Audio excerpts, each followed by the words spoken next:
Happy Hump Day! Hey guys, hope your Wednesday's going okay.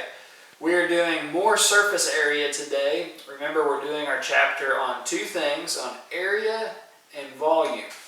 We've only covered area up to this point, and we're going to save volume for the very, very end, but we're getting closer to that. It was yesterday that we talked about the surface area of prisms and cylinders. Surface area, and we also did the lateral surface area, which is anything that's not the base, but the lateral surface area with the base or bases, in the case of some, come together to form surface area. Again, we did that with prisms and cylinders yesterday. Well, we're going to do more surface area today, and as you might be able to guess, we're going to do more lateral surface area also today. But we're going to do it mainly so that we can get to the point that we can find our surface area itself. And we're going to be talking about the surface area of pyramids, though, not prisms and spheres, or prisms and, spheres. Prisms and cylinders. Man, we've done so many shapes, it's difficult to keep them all apart. But the surface area of pyramids, cones, and spheres are the three about which we'll be talking today.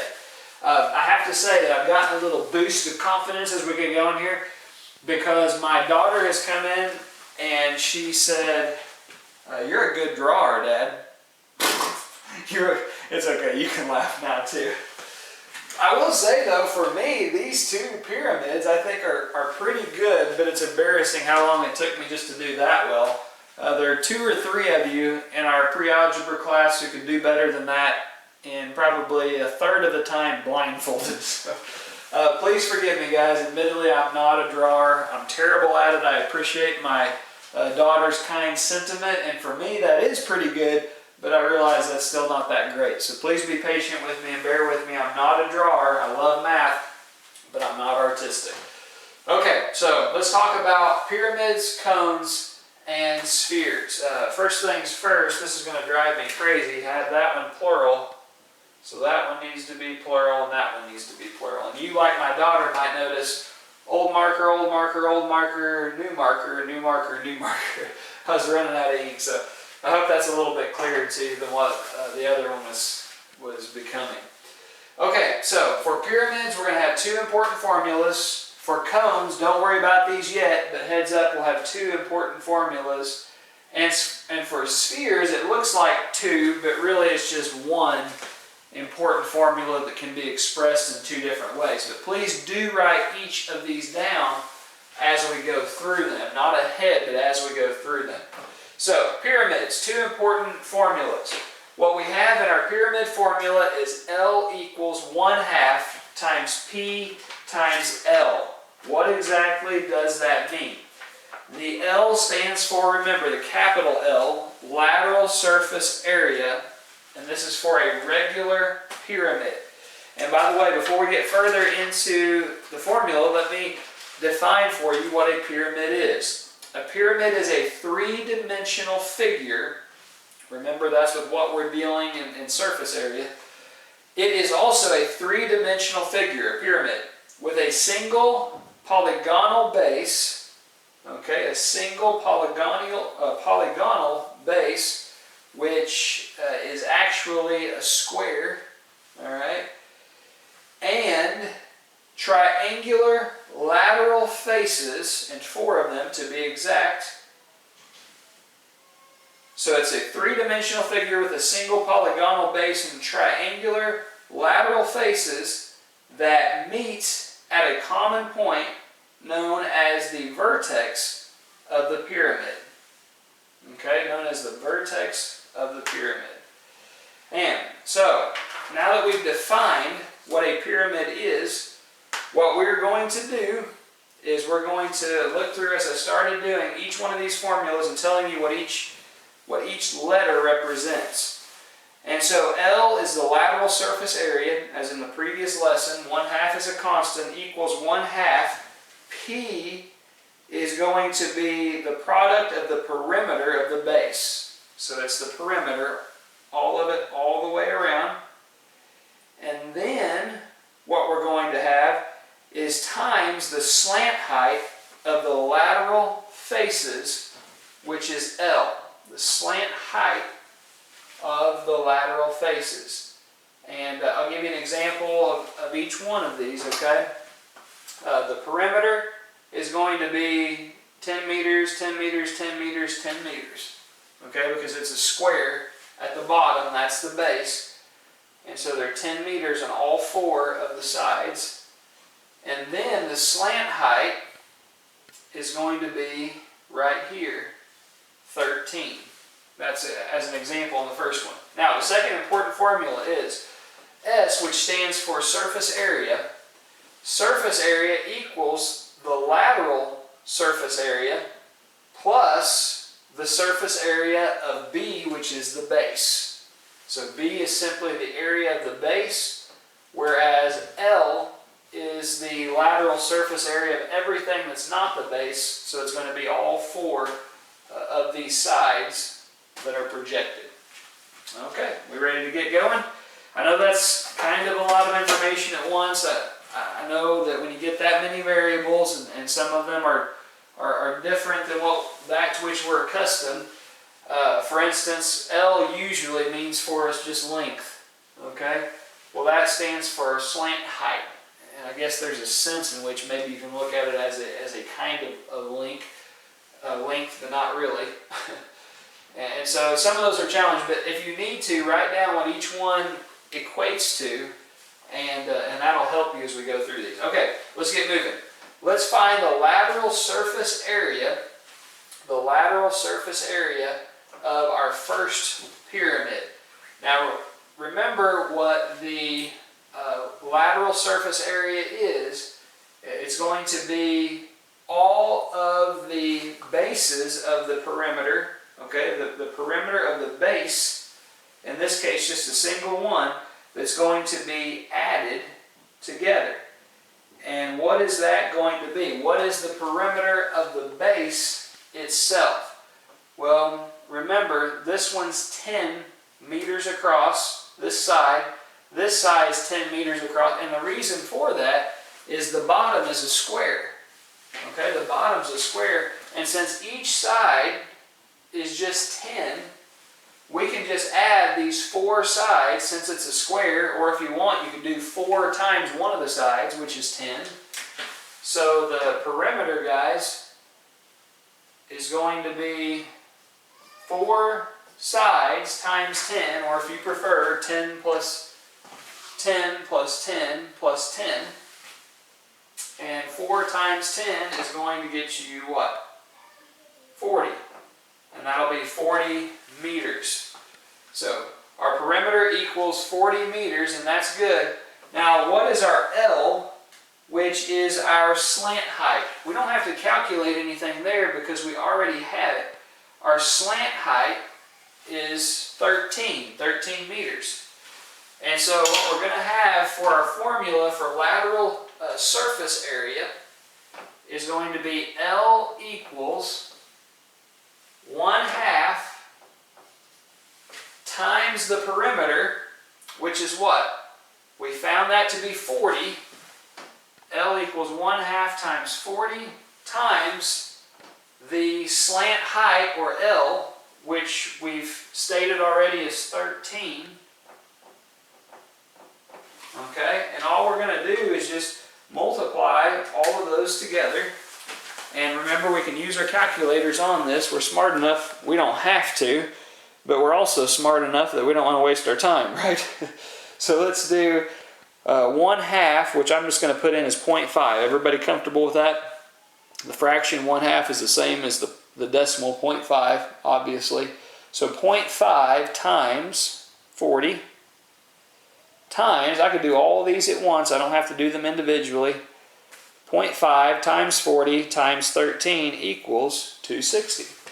So my lateral surface area equals 260. Remember my units, meters, and since it's an area, those are meters squared.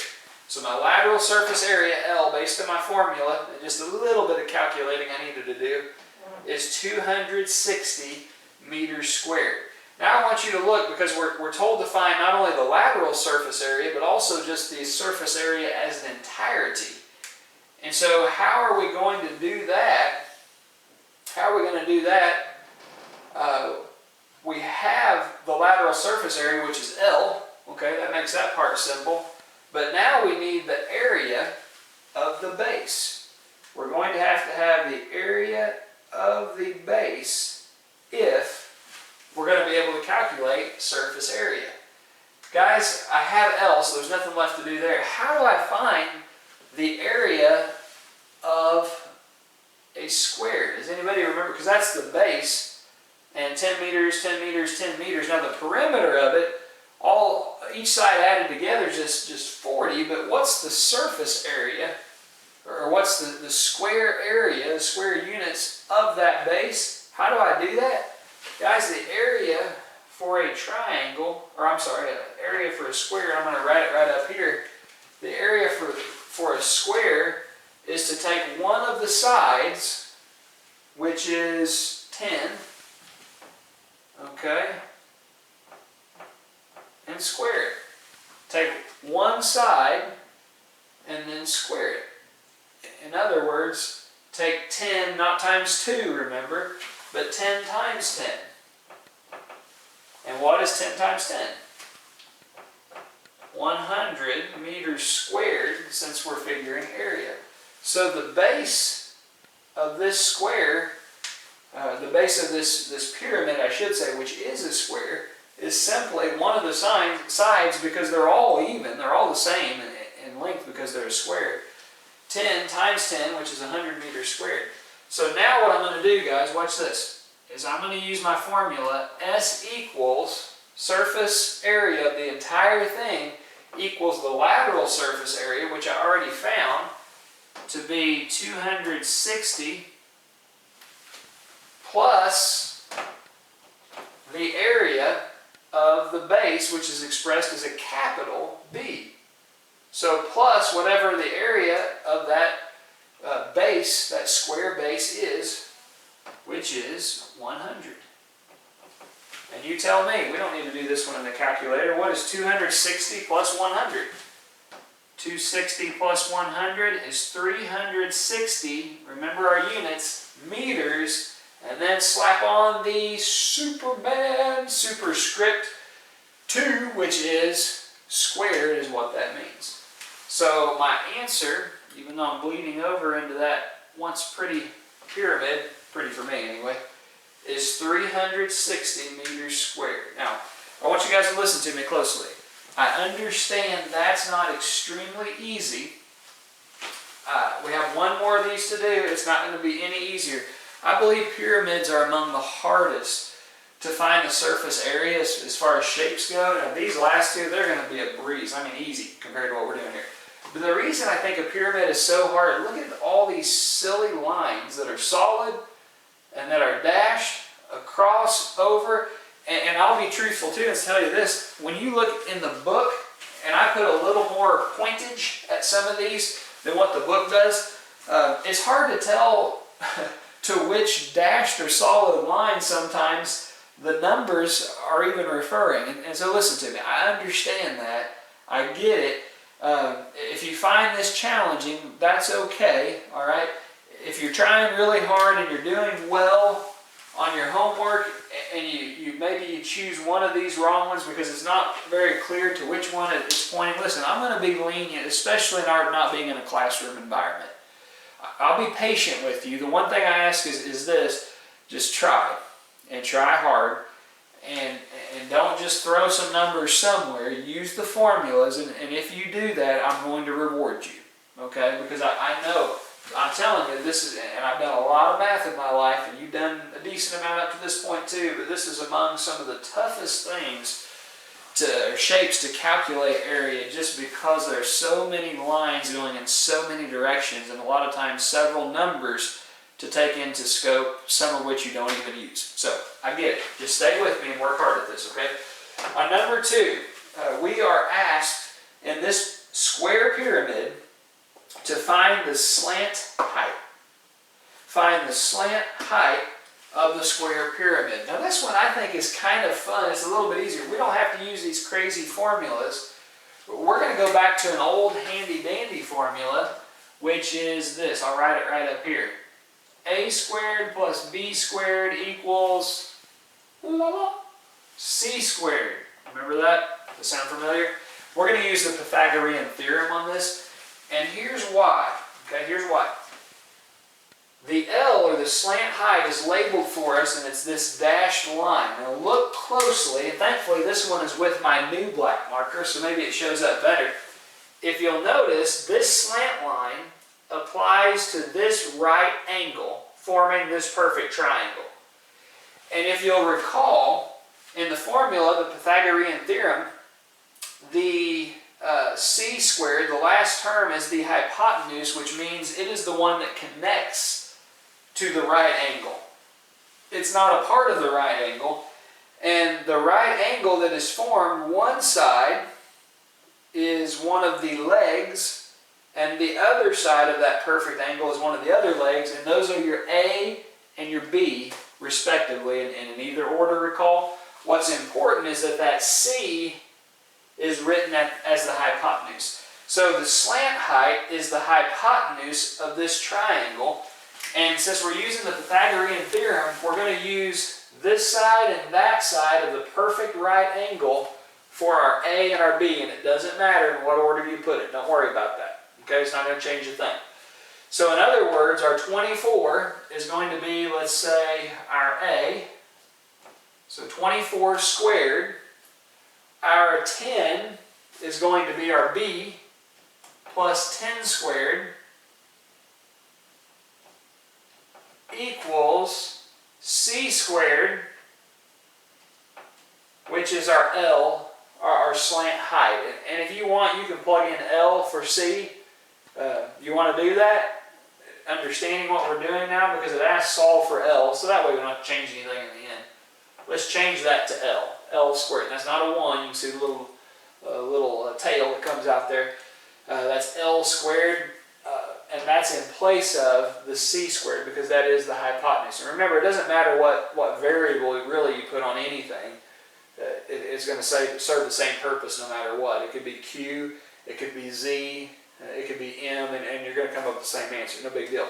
But since it's asked for L, let's use L for the C.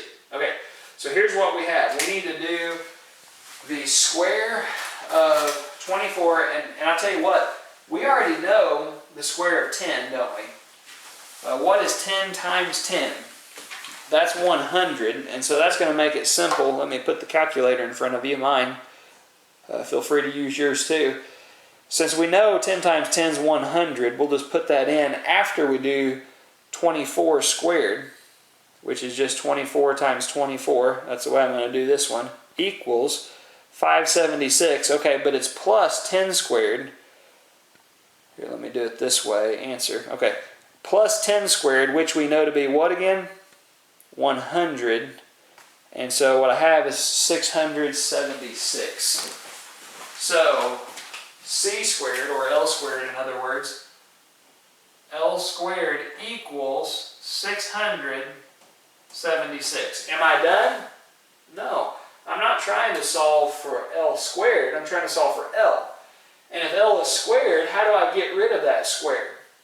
I must do the inverse or opposite operation, which is the square root. And whatever I do to one side, Ken, I have to do to the other side. Very good, Ken. I know you're staying awake. So that's going to keep me with C on the left side.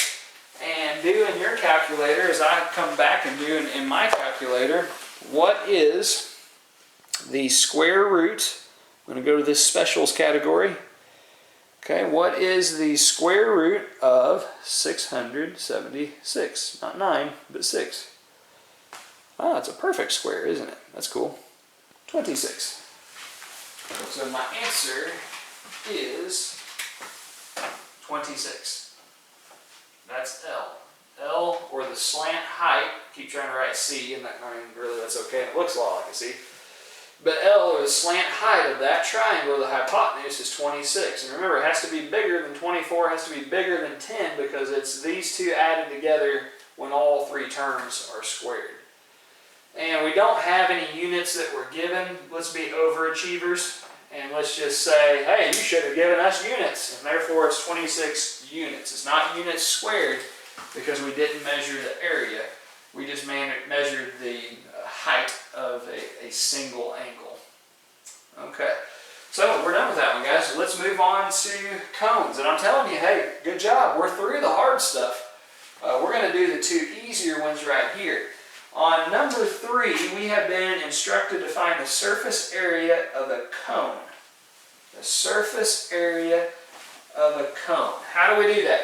Two important formulas. L, or lateral surface area, equals 1/2 times circumference times L.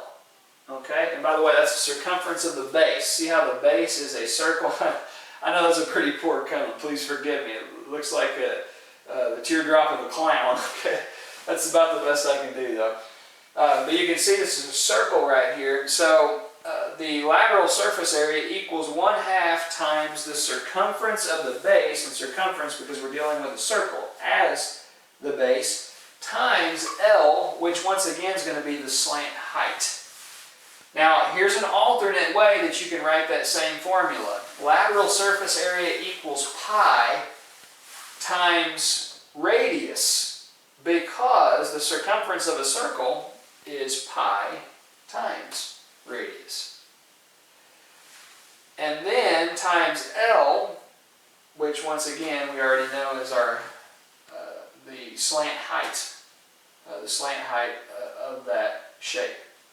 Now, the second important term that we're going to use, potentially, is S equals L plus B.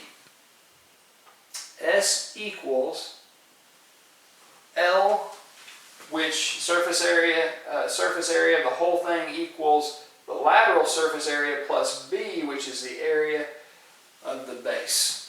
Or you can write that as pi RL, okay, because that's the lateral surface area formula, plus, as a shortcut, plus pi r squared, because that is the area of a circle. And so you see how you can really substitute in case you don't have one thing, but you do have something else, but it equates to it. Does that make sense? You can plug the other one in instead. Okay, so where do we start on numero tres?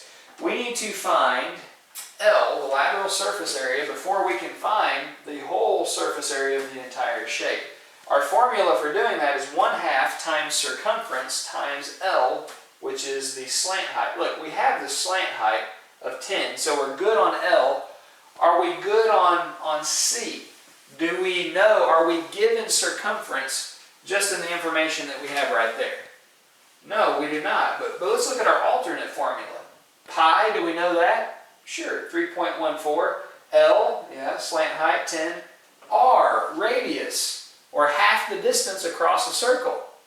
Ah, there we go. We do have that. So you see, if you don't have one thing, how you can use the equivalent of that in a formula, really to save you a step, so you don't have to go through and calculate the circumference. So just use the radius, and that'll work just fine. And really, in a sense, you kind of are calculating the circumference, but it's just a little bit of a shortcut. You can do it all together instead of in two separate steps. That's where that helps. Okay, so let's find the lateral surface area, and this is the formula that we're going to use. The second one, L equals pi times R times L.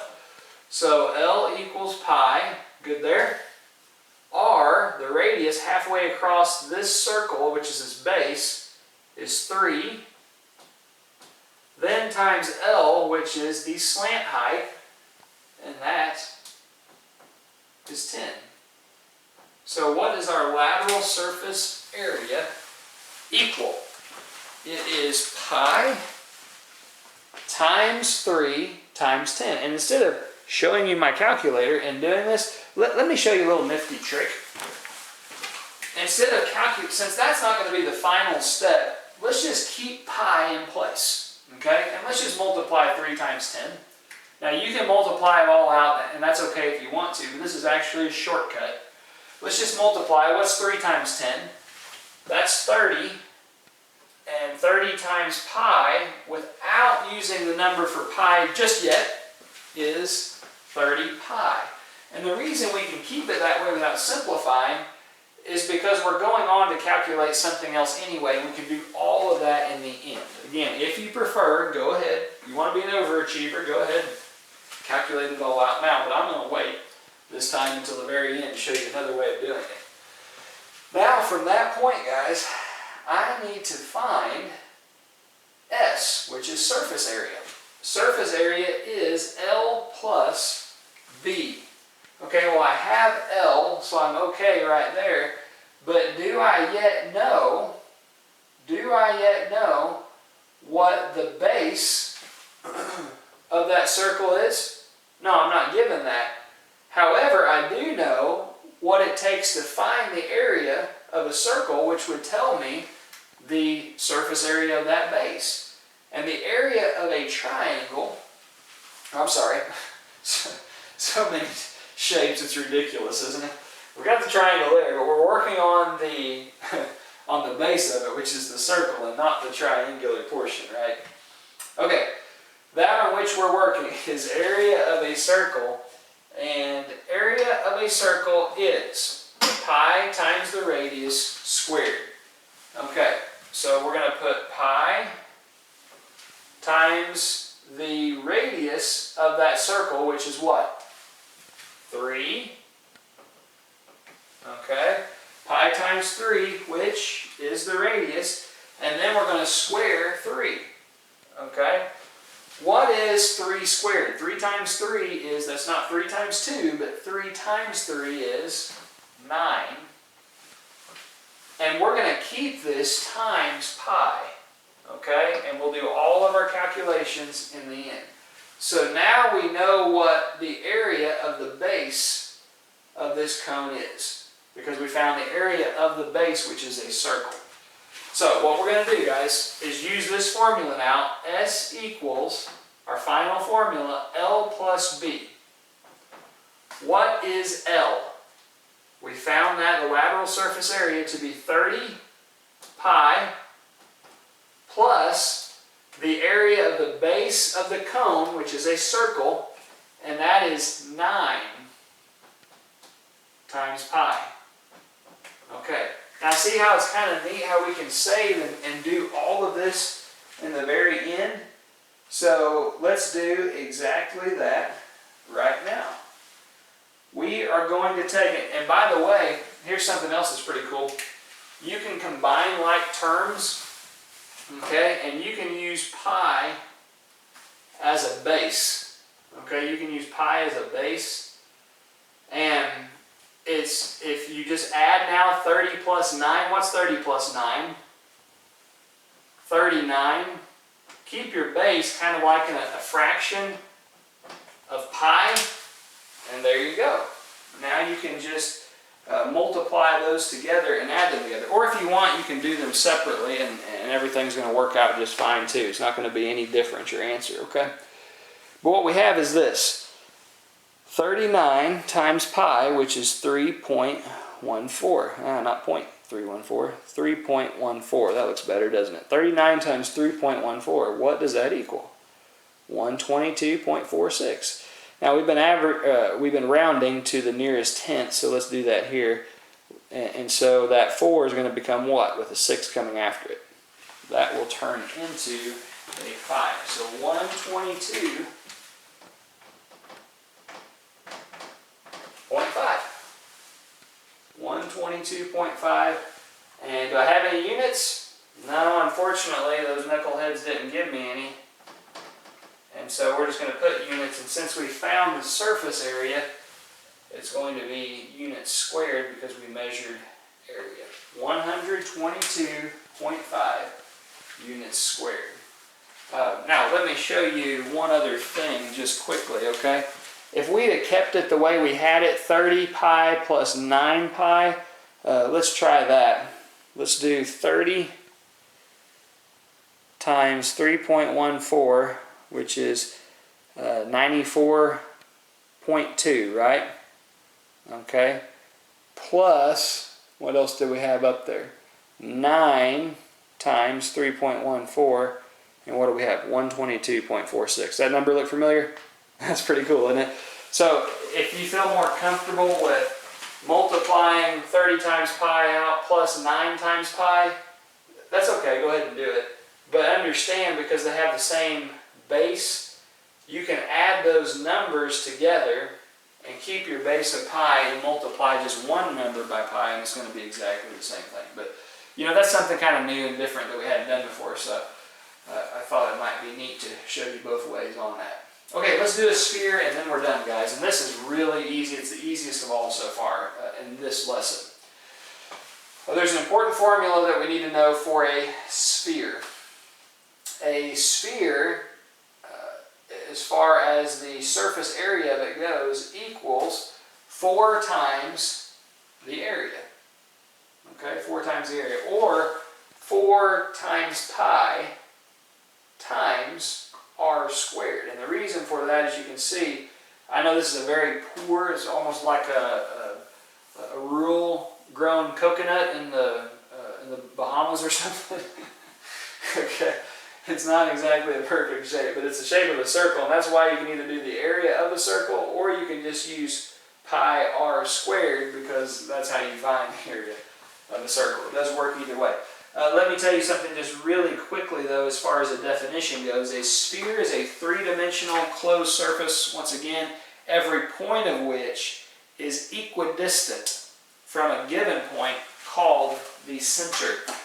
In other words, right here, okay, is the center of the universe for this shape, for this sphere. It's just a big circle, but it's a three-dimensional circle. Alright, so what is it exactly that I do from the get-go to figure out what it is I need to know? Very, very simple. S equals 4 times the area of a circle. Are we told the area of this circle? Obviously not. However, our alternate formula is 4 times what the formula for an area of a circle is, pi, which we also know. R, do we know r, or the radius, halfway across the circle? Yes, and that's 8 feet. And if we square that, it works the same as S equals 4 times the area of the circle. So let's use this formula instead, since it saves us a step. And we're going to say that S, surface area, equals 4 times pi times r squared. What's our radius? 8 feet. But don't forget to square that. Okay? And guys, we're going to make this really easy. Let's keep our 4. Let's keep our pi. And now we need to do exponents, order of operations. You do exponents before you do multiplication. What is 8 squared, or 8 times 8? 8 times itself is 8 times 8. That's right, 64. And so what we're going to do is we have 3 numbers, one of which is represented by a symbol in pi. And so here's what we're going to do. We are going to punch in 4 times pi, which we're using 3.14 for that. We abbreviate it, times 64. And that equals 803.84. And if we're rounding to the nearest tenth, what number after the decimal would we have? 4 goes up or keeps it at? 4 keeps it at the number 8 in the 10th spot. So 803.8. 803.8 is our answer once we slap our units on there. And what units are we measuring? Feet. And because we just found surface area, S, that's going to be feet squared. Muy excelente.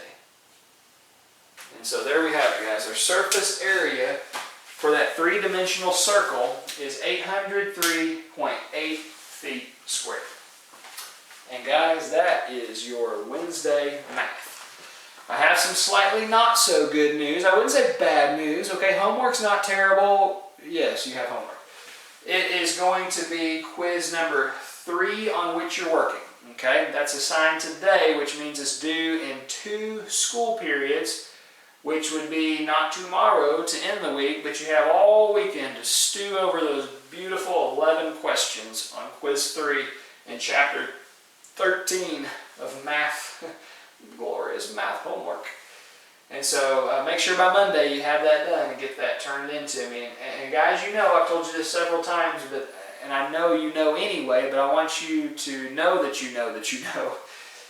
Any help you guys need, shoot me an email, send me a text, a Facebook message, give me a call. My number's on the either one of these syllabi that were handed out to you. And so give me a call if you want. My normal school hours is when you know you can catch me. Outside of that, you might not be able to. So any of the mornings, Monday through Thursday are best. And other times I'll do my best to get back with you, but it might not be immediate, okay, if it's outside of those school hours. So work hard, give me any questions that you have, and keep sending finished homework that's been done all the way to the very end. Keep sending me that, and I'll be very, very happy. Thanks, guys.